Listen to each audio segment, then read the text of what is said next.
Henry had health issues from birth. He had projectile vomiting, sinus infections, eczema, a lot of issues that we saw the pediatrician for regularly.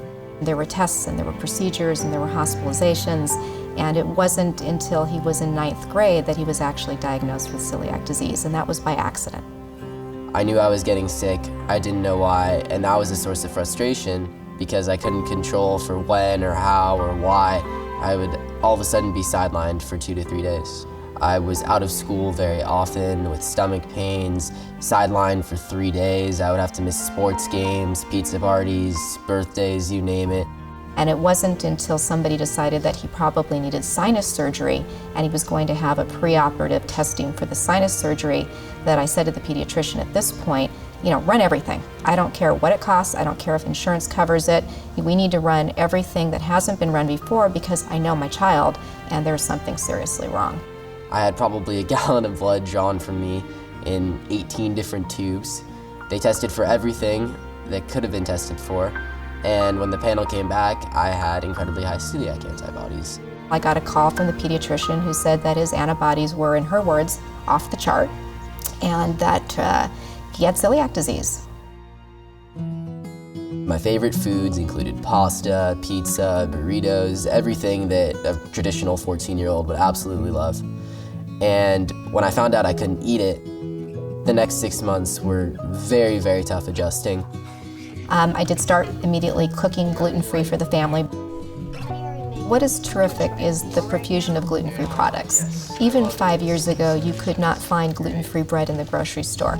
Now you can go into any grocery store and there's gluten-free pasta, there's gluten-free burritos. Restaurants have gluten-free menus. We're still at the point that 1 out of 6 people with celiac disease are diagnosed and 5 of 6 aren't. So the next step is to get these people tested, get them diagnosed, and get them healthy.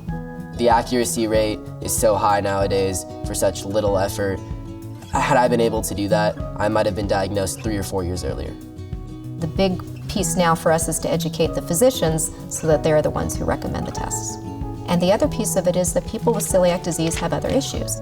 If he hadn't been diagnosed, he could have been at risk for stomach cancer for later in life, for osteoporosis, increased other autoimmune disorders. He already has the thyroid disease because he went 15 years without being diagnosed.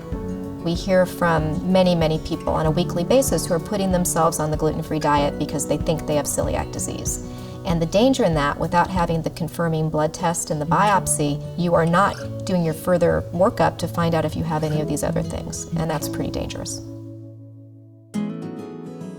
I think that anyone with celiac disease can do everything that a normal person can do.